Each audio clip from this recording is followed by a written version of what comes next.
حضرات گرامی،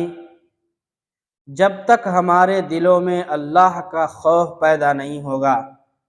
اس وقت تک ہم نافرمانیوں سے نہیں بچ سکتے۔ آج جو اتنی نافرمانیاں ہیں اور اتنے گناہوں کا ارتکاب ہے اور ہماری نمازیں ترک ہوتی ہیں اور دین کے دیگر احکامات پر ہم عمل نہیں کر پاتے، اس کی سب سے بنیادی وجہ یہ ہے کہ آج ہمارے دلوں سے اللہ کا خوف نکل گیا۔ آج بھی اگر ہمارے دلوں میں اللہ کا خوف آ جائے، اس بات کا استحضار ہو جائے کہ ہمیں ایک دن مرنا ہے اور اللہ کے سامنے حاضر ہونا ہے اور اللہ کے سامنے کھڑے ہو کر اپنے پورے اعمال کا حساب دینا ہے، اگر اس بات کا یقین ہو جائے، اگر ان باتوں کا دلوں میں استحضار ہو جائے تو پھر نافرمانی تو درکنار، ہم ہر وقت اللہ کی فرما برداری کرنے کے لیے تیار ہوں۔ حضرات صحابہ کرام کی مثالیں ہیں، کس طریقے سے ان کے دلوں میں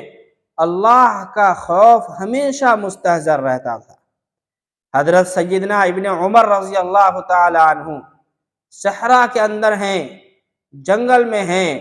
اور تپش کی دھوپ ہے، دیکھا ایک بکری چرانے والا ہے، ان سے پوچھا، خیریت دریافت کی۔ حضرت ابن عمر رضی اللہ تعالی عنہ نے فرمایا کہ میں پیاسا ہوں، مجھے پیاس لگی ہے اور تمہارے پاس بکریوں کا ریوڑ ہے،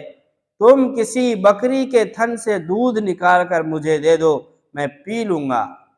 لیکن اس چرواہے نے کہا کہ نہیں، میں یہ کام نہیں کر سکتا ہوں، کیونکہ یہ بکریاں میری نہیں ہیں، ان بکریوں کا مالک کوئی اور ہے۔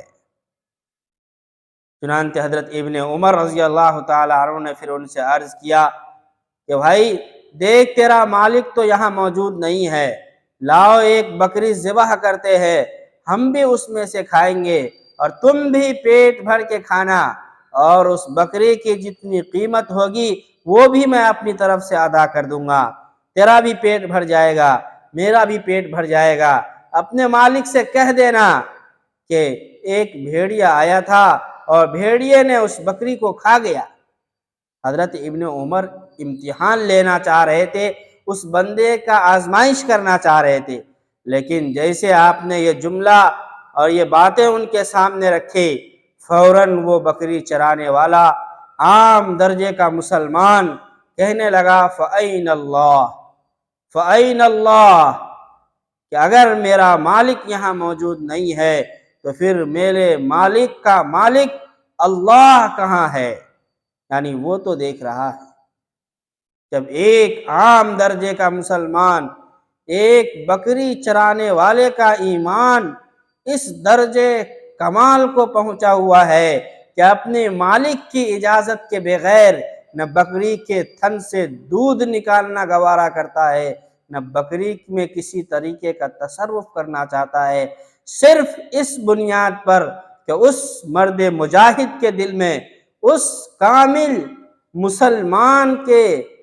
ایمان والے بندے کے دل میں اللہ کا خوف مستحضر تھا کہ اگر میں یہ کام کروں گا تو میرا اللہ مجھ سے پوچھے گا۔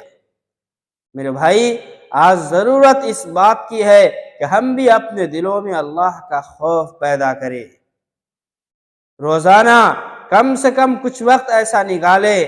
2 منٹ 4 منٹ کا، کہ اپنے پورے جسم کو، اپنے چہرے کو کسی کپڑے سے، کسی چادر سے ڈھک لے اور یہ تصور کرے کہ خدا نہ خواستہ اگر ابھی اسی وقت اجل آ گیا